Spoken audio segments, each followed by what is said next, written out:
Hello friends, एनएसटीबी education में आप सभी का स्वागत है। आज का इस वीडियो में क्लास 10th का चैप्टर दूसरा बहुपद बताने वाला हूं। एक्सरसाइज 2.1 का आज पूरा हल करेंगे और इसके साथ लास्ट में 2.2 प्रश्नावली 2.2 में यूज होने वाला जितना फार्मूला है उसके बारे में चर्चा करेंगे हम लोग। तो आज की इस वीडियो में लास्ट तक बने रहना है। तो आइए शुरू करते हैं एक्सरसाइज 2.1 का क्वेश्चन का हल। तो प्रश्नावली 2.1 देखते हैं। क्वेश्चन क्या कहा गया है, किसी बहुपद पी एक्स के लिए y बराबर पी एक्स का ग्राफ नीचे में दिया है। यह सब दिया गया है, नीचे में चित्र है ना, ग्राफ दिया गया है। प्रत्येक स्थिति में पी एक्स के शून्यकों की संख्या ज्ञात कीजिए, यानी पी एक्स के शून्यकों की संख्या। हम इससे पहले बेसिक वाला वीडियो में बता चुके हैं कि पी एक्स के शून्यकों की संख्या, यानी पी एक्स के शून्यकों की संख्या कौन हो, कितना होगा, कैसे पता चलेगा। पी एक्स का ग्राफ एक्स अक्ष को जितना बार प्रतिच्छेद करता है, जितना बार छूता है एक्स अक्ष को, उतना ही शून्यकों की संख्या होता है। जैसे पहला चित्र में जो ये जो ग्राफ खींचा गया है, ये ग्राफ जो खींचा गया, इसका शून्य कितना है, एक्स अक्ष को क्या बार छुआ है, एक्स अक्ष, इसको बोलते हैं एक्स अक्ष, इसको बोलते हैं वाई अक्ष। तो एक्स अक्ष को एक भी बार नहीं छुआ, यहाँ ऊपर ऊपर चला गया। एक्स अक्ष को एक बार नहीं छुआ, यहाँ पर लिख देंगे चूंकि चूंकि यहाँ ग्राफ क्योंकि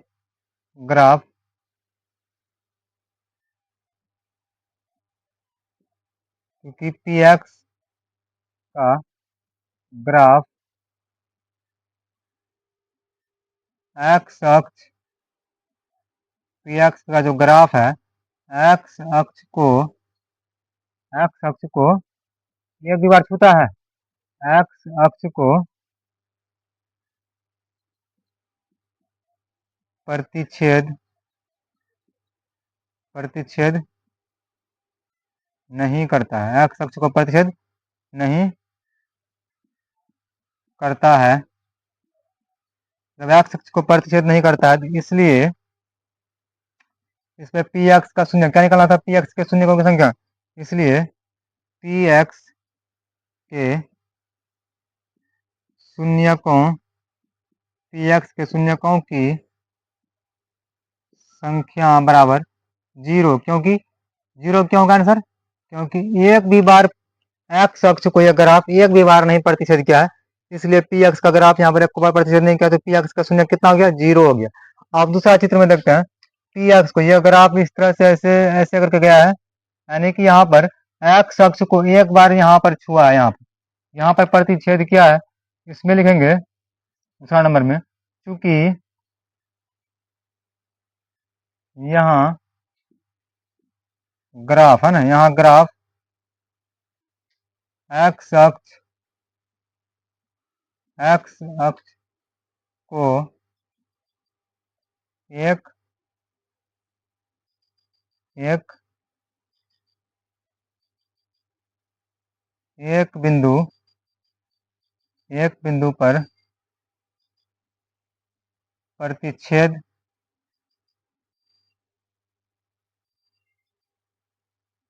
करती है, इसलिए पी एक्स यानी बहुपद के शून्यकों की संख्या बराबर, एक बिंदु पर प्रतिच्छेद करता नहीं यहाँ पर, तो शून्यकों की संख्या कितना हो गया, 1 हो गया। आप दूसरा चित्र में देखो, दूसरा चित्र में कहाँ कहाँ छुआ है एक्स अक्ष को, यहाँ पर छुआ 1, यहाँ पर 2, यहाँ पर 3, 3 बार प्रतिच्छेद किया। यहाँ पर लिखेंगे, चूंकि दूसरा नंबर में तीसरा नंबर होगा, पहला दूसरा तीसरा हो जाएगा, यहाँ पर हो जाएगा चौथा, यहाँ पर हो जाएगा पांचवा, यहाँ पर छठा। चलो, चूंकि ग्राफ कितना बिंदु पर, ग्राफ एक्स अक्ष को ग्राफ एक्स अक्ष को 1 2 3 एक्स अक्ष को कितना पर, एक्स अक्ष को तीन बिंदुओं पर प्रतिच्छेद, 3 बिंदुओं पर प्रतिच्छेद करती है, इसलिए पी एक्स के शून्यकों की संख्या कितना हो जाएगा, 1 2 3। जितना बिंदु पर एक्स अक्ष को प्रतिच्छेद करेगा ग्राफ, उतने शून्यकों की संख्या होगा। 3 आंसर इसका। उसके बाद क्वेश्चन नंबर चौथा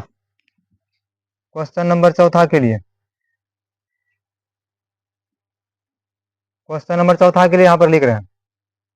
चौथा के लिए है, चूंकि ग्राफ यहाँ पर कितना है 1 2, क्योंकि ग्राफ एक्स अक्ष को कितना दो बिंदु पर काटती, यहाँ पर 2 बिंदु पर काटती, जगह नहीं था पर नहीं लिख करके काटती लिख देना, 2 बिंदु पर काटती है, इसलिए पी एक्स के शून्यकों की संख्या बराबर कितना हो गया, 2। आंसर हो गया इसका 2। अभी चौथा वाला ग्राफ का, पांचवा वाला ग्राफ है ना, पांचवा वाला ग्राफ का हम यहाँ हल कर देते। पांचवा नंबर का ग्राफ ये वाला है, उसका हल यहाँ करते हैं। ये वाला हल जो है चौथा नंबर का। पांचवा नंबर वाला ग्राफ देख लो पहले, क्या बार काटता है एक्स अक्ष को, 1 2 3 4। बड़ा आसान है। एक्स अक्ष को कितना बार करता है ग्राफ, 1 2 3 4 बिंदु पर। यहाँ पर लिख देंगे, चूंकि ग्राफ जो है एक्स अक्ष को कितना बिंदु पर, एक्स अक्ष को 1 2 3 4, एक्स अक्ष को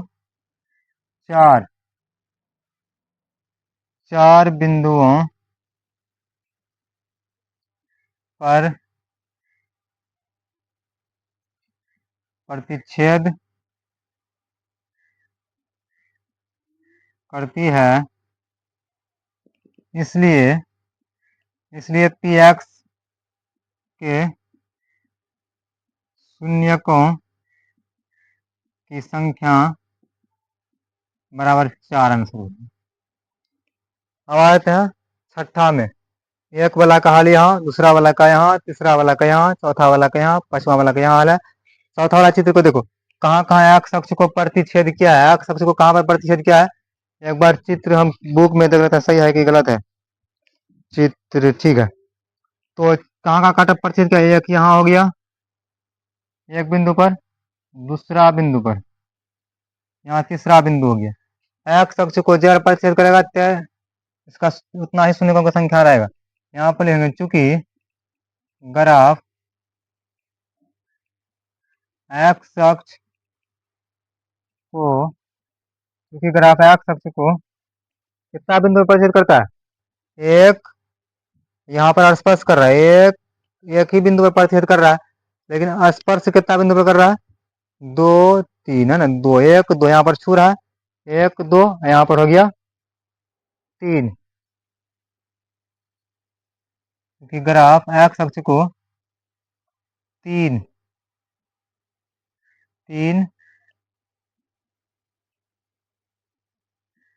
बिंदुओं पर प्रतिच्छेद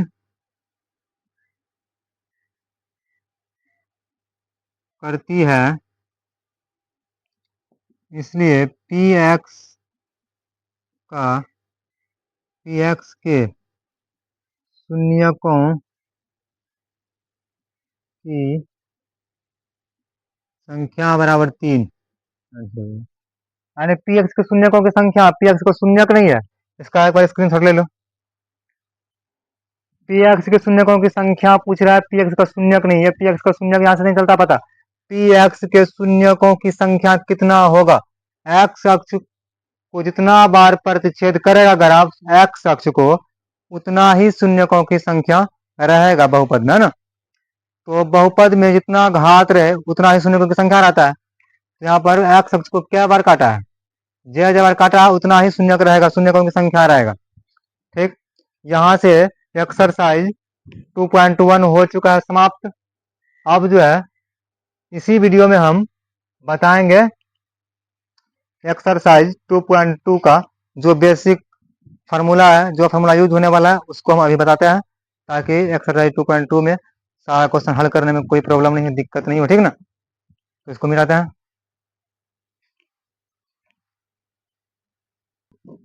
अब मैं एक्सरसाइज 2.1 में 2.2 का जो फार्मूला यूज होगा यहाँ पर बताने वाला हूँ मैं। ठीक ना, अब जो फार्मूला यूज होगा यहाँ पर, सबसे पहले बहुपद हम लोग पढ़ चुके थे, बहुपद द्विघात बहुपद, त्रिघात बहुपद, रैखिक बहुपद। तो हम लोग जो है द्विघात बहुपद का व्यापक रूप जाने थे ना, जो यूज होने वाला फार्मूला है द्विघात द्विघात बहुपद, द्विघात बहुपद है ना। इसका जो व्यापक रूप होता है, इसका जो व्यापक रूप है, व्यापक रूप द्विघात बहुपद का रूप कैसा होता है, इसका रूप जो है ए एक्स का square plus b x plus c, इसमें बराबर का चिन्ह नहीं रहता, बराबर का चिन्ह रहेगा द्विघात समीकरण बन जाएगा। तो ये हो गया द्विघात बहुपद का रूप, यही है द्विघात बहुपद का व्यापक रूप। और यहाँ जो x के बगल में ए स्क्वायर, ये जो है नॉट इक्वल जीरो रहेगा, अगर जीरो हो गया तो एक्स स्क्वायर खत्म हो जाएगा। जब एक्स स्क्वायर खत्म हो जाएगा तो फिर इसमें चर रहेगा ही नहीं, जब चर नहीं रहेगा तो ये बहुपद भी नहीं होगा, द्विघात बहुपद फिर नहीं कहलाएगा। तो यहाँ पर जो ए नॉट इक्वल जीरो होगा, जहाँ ए नॉट इक्वल जीरो, ये बराबर जीरो नहीं, बी जीरो हो सकता है, ये नहीं। तो इसका व्यापक रूप ये हो गया। इसका जो सूत्र होता है द्विघात बहुपद का शून्यक होता है, इसका शून्यक, द्विघात बहुपद का शून्यक जो है, शून्यक एक अल्फा के रूप में लिखा जाता है और दूसरा शून्यक को बीटा के रूप में लिखा जाता है। ये दो शून्यक है और ये दो शून्यकों का संबंध जो होता है, संबंध यानी सूत्र, यहाँ से याद करना होगा सूत्र को। अब alpha plus beta, alpha plus beta बराबर minus b by A. Alpha plus beta का मतलब है, अल्फा प्लस बीटा का मतलब शून्यकों का योगफल, इसका दो शून्य, द्विघात बहुपद का कितना शून्य, दो शून्य, एक अल्फा और एक बीटा माने हैं, तो शून्यकों का योगफल क्या हो जाएगा, अल्फा प्लस बीटा, शून्यकों का योगफल अल्फा प्लस बीटा बराबर क्या होगा, माइनस बी बाय ए। और इसको जो हिंदी में अगर लिखेंगे, लिखना पड़ेगा शून्यकों का योगफल, शून्यकों का योगफल बराबर क्या हो जाएगा, माइनस का माइनस लगा देना होगा, माइनस का माइनस। बी यहाँ पर कौन है, बी किसके बगल में, एक्स के बगल में ना, एक्स का गुणांक कौन है, बी। यहाँ पर लिखना पड़ेगा एक्स का गुणांक, एक्स का गुणांक बटा में क्या है, ए पर कौन है, ए कहाँ पर है, एक्स स्क्वायर का गुणांक है ए, तो यहाँ पर लिख देंगे एक्स स्क्वायर का गुणांक, ये हो गया ना। उसके बाद इसमें एक सूत्र, एक संबंध और है गुणनफल का, अल्फा इंटू बीटा बराबर होता है सी बाय ए। अल्फा इंटू बीटा क्या होता है, अल्फा इंटू बीटा बराबर सी बाय ए। अब शून्यकों का गुणनफल इसको बोलते हैं, गुणनफल। अब शून्यकों का गुणनफल क्या होता है, सी बाय ए, तो सी कौन है, अचर पद है ना, सी क्या है, अचर पद है, इसमें एक्स नहीं है, इस पद में एक्स वाई कुछ नहीं है, तो यहाँ पर लिखेंगे अचर पद बटा में ये है, ये कौन है, एक्स स्क्वायर का गुणांक ना, यहाँ पर लिख देंगे एक्स स्क्वायर का गुणांक। ये सूत्र alpha plus beta minus b by a और शून्य का योगफल, ये दोनों सूत्र एक ही सूत्र है, तो इसको याद रखना जरूरी है ना। अल्फा इंटू बीटा बराबर हो गया शून्यकों का गुणनफल, और इसका जो व्यापक रूप है, ये व्यापक रूप हो गया इसका रूप द्विघात बहुपद का। अब द्विघात बहुपद का सूत्र क्या होता है, द्विघात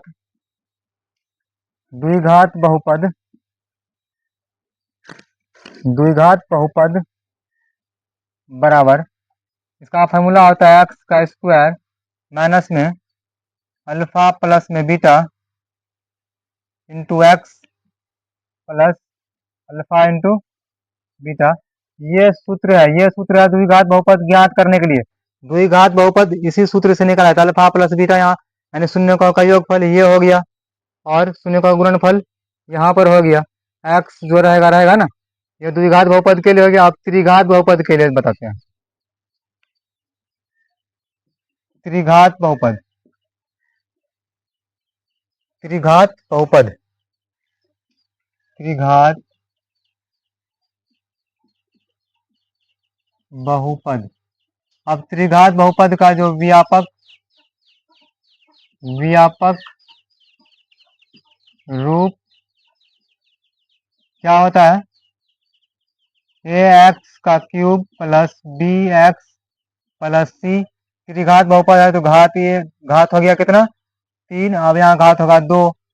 अब सी में भी एक्स घात एक है ना, प्लस में डी, 1 2 3 4। त्रिघात है तो 4 पद होगा, एक अचर भी रहता है ना। ये होगा त्रिघात बहुपद का व्यापक रूप। त्रिघात बहुपद का व्यापक रूप क्या है, a x cube plus b x square plus c x plus D.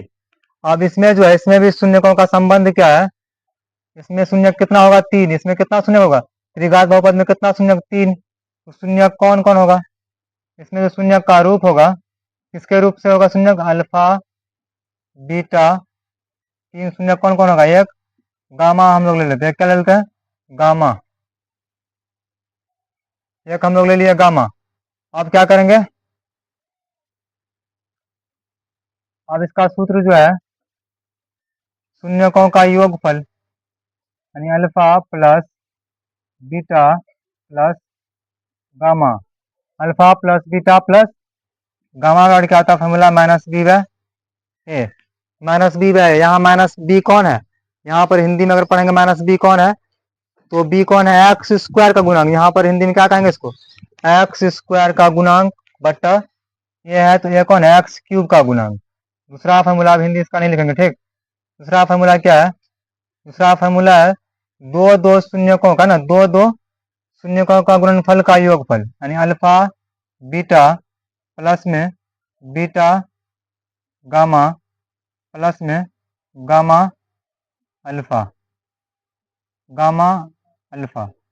यह है इसका योगफल बराबर क्या होता है, शून्यकों का दो दो है ना, दो दो शून्यकों के गुणनफल का योगफल क्या होता है, सी बाय ए।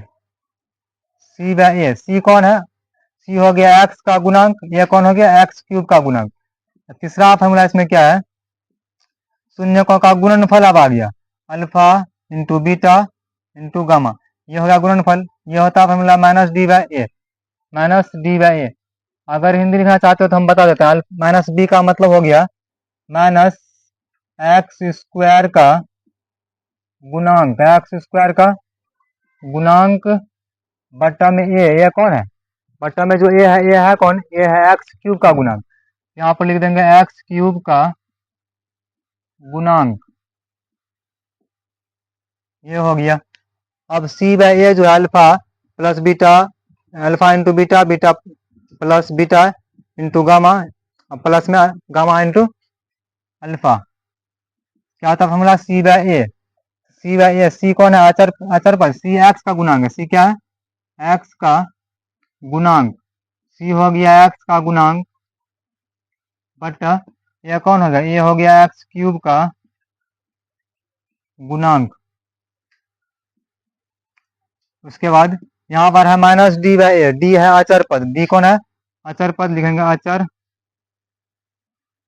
अचर पद बट ये कौन है, एक्स क्यूब का गुणांक। इस तरह से जितना फॉर्मूला लिखा है, ये सारा फॉर्मूला जो है, सभी फॉर्मूला कहाँ यूज है, एक फॉर्मूला और रह गया। एक फॉर्मूला क्या है, त्रिघात बहुपद। द्विघात बहुपद का फॉर्मूला हम लोग यहाँ पढ़े हैं। द्विघात बहुपद ज्ञात करने के लिए शून्य कौन से है ना, तो शून्य से त्रिघात बहुपद भी ज्ञात करने के लिए क्या फॉर्मूला है, त्रिघात बहुपद। त्रिघात बहुपद बराबर फॉर्मूला होता है एक्स का क्यूब माइनस में alpha plus beta plus gamma into x का स्क्वायर, यहाँ एक्स की वजह इंटू एक्स का स्क्वायर प्लस में alpha beta plus beta gamma plus gamma alpha into x minus alpha beta gamma. ये सूत्र है त्रिघात बहुपद ज्ञात करने के लिए। इस तरह से एक्सरसाइज 2.2 के लिए इतना फार्मूला यूज होने वाला है। इस फार्मूला को याद करना पड़ेगा ना। एक्सरसाइज जो 2.2 है तब ये बनेगा ना। तो इसका स्क्रीनशॉट ले लो। और यहाँ पर माइनस छूट गया है, यहाँ पर माइनस था ना डी में, इसमें माइनस छूट गया था फार्मूला में। स्क्रीनशॉट ले लिया होगा।